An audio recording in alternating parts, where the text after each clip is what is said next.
With a tenor range that was larger than life, yet warm and tender, Luther Vandross touched the hearts of millions.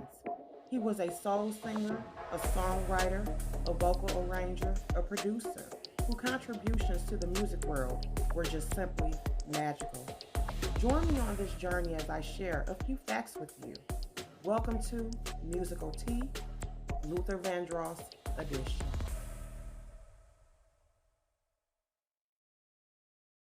Fact number one, Luther almost didn't make the cut. In 1951, Luther Vandross Sr. and his wife Mary Ida were expecting their fourth child. They were a loving couple whose favorite pastime was music and dancing. As they had done on several occasions, they went out for a night on the town at the famous Harlem Audubon Ballroom. While enjoying the sight of couples in beautiful garments gallivanting all around, Mary Ida passed out. And when she regained consciousness, she was in the hospital fighting for her life. She was 7 months pregnant and her appendix had ruptured. Her husband was faced with the heart-wrenching decision of having to choose between Mary Ida and their unborn child, as doctors told him that it was a possibility they couldn't save both. Vandross Sr. chose his wife, but as they always say, God had the last laugh. And on April 20th, 1951, Luther Ronzoni Vandross was born. Fact number two, David Bowie gave Luther his first big break. David Bowie was a singer/songwriter who hailed from Britain. In the 1970s, Bowie went on his first tour in the United States, looking to achieve the same rock star status he had experienced back home. It would be at a studio in Philly where he would meet Luther. When David was in New York, he had hired a new guitarist by the name of Carlos Alomar. Carlos had not only went to high school with Luther, but was also married to a fellow classmate who happened to be Luther's best friend, Robin Clark. One day he invited his wife along with Luther to the Sigma studio to visit. When they arrived, David Bowie's song, Young American, was playing on repeat. Luther, noticing that the song was missing much needed background vocals, asked Robin to sing in unison with him. Their harmonies caught Bowie's attention immediately as he was in the control room drawing. He loved what he heard. The Luther and David connection was born. Luther went on to not only do backup for Bowie, but he was responsible for the arranging of the vocals and writing for David. David was responsible for teaching Luther the ups and downs of the music business, how to deal with different personalities and egos common in superstars. But most of all, he taught Luther to believe in himself and that with consistency, he would be a star, headlining and not stuck in the background.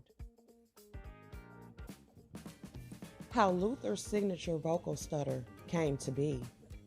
Many years before Luther would be the star of his own show, he would provide the background vocals for many stars in the business. Session singing paid well, it was straight to the point, and your appearance didn't matter because the voice was king. This was fine with Luther, who was over 300 pounds at that time because he was very self-conscious about his weight. Luther also did commercial jingles, which was extremely lucrative. Jingle singers made from $500,000 to $800,000 at that time. It would be during a session for Geno's where Luther would develop a signature technique.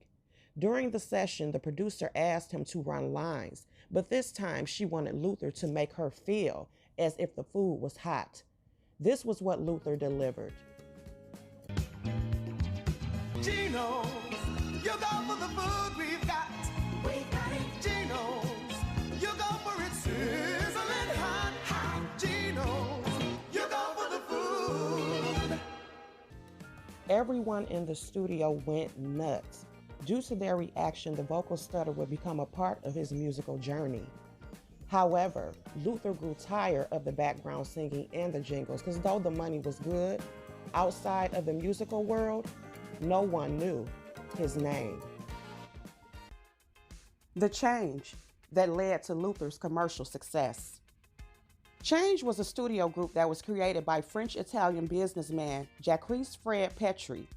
He's considered the pioneer of Italian disco music. He traveled to America in order to find writers, musicians, and vocalists to make the vision of the group come true. Jacquees was in search of a male vocalist for 2 songs that were written, one of them being The Glow of Love. Luther was suggested by a mutual friend, but Jacquees, known as an intimidated negotiator, refused to fold to the demands of a session singer. But after racking up bills on other singers who couldn't produce Jacquees' vision, he eventually caved into Luther's demands. See, Luther never played when it came to his money.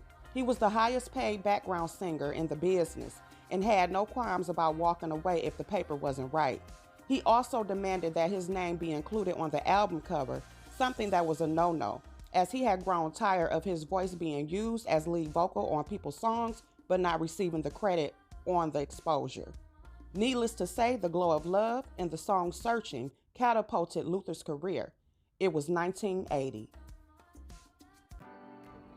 Roberta Flack forced Luther into the spotlight. Roberta Flack is a singer/songwriter who got her start in the early 70s. Her and Luther would end up encountering each other because Luther had returned to background singing. Even after the success of the Change album, Luther was having a very hard time getting signed by record labels, even though he already had songs that were fully written, produced, and all they needed was to be put out. Luther was that prepared and that great, but he had given up. And so one day in the studio, Roberta pulled Luther to the side and told him that she was going to lovingly fire him because it was time for him to get up off the stool, singing oohs and ahs for everybody else and be his own star. Well, Luther listened. And in August 12th of 1981, Luther put out his produced, fully written album, Never Too Much. The world loved it. It shot to #1, and Roberta was so proud of him. He actually took the first copy to her to listen, and she began to cry. He went on to have much more success. He ended up doing 13 studio albums, 1 live album, 17 compilation albums, 59 singles. He was on at least 168 other albums of other stars that he had produced, written for. The world was up for him, and he always accredited Roberta Flack for basically making him start his own solo career. Luther was fiercely private about his personal life. The main question that all fans ask is whether Luther identified as gay, but it was something during his lifetime that he would never publicly answer. He felt like it was nobody's business, but there were many other of his celebrity friends who said that in fact he was. Patti LaBelle caught a lot of flack coming out on Andy Cohen's Watch What Happens Live by saying that he was, and that he chose to keep it a secret because he did not want to upset his female fans, or most of all, his mother. He was rumored to have had a relationship with the guy, but it was never confirmed. Luther's addiction. In the world of show business, the music business, addiction can come upon anyone. Most people have addictions when it comes to drugs, liquor, toxic relationships, but Luther's drug of choice was food.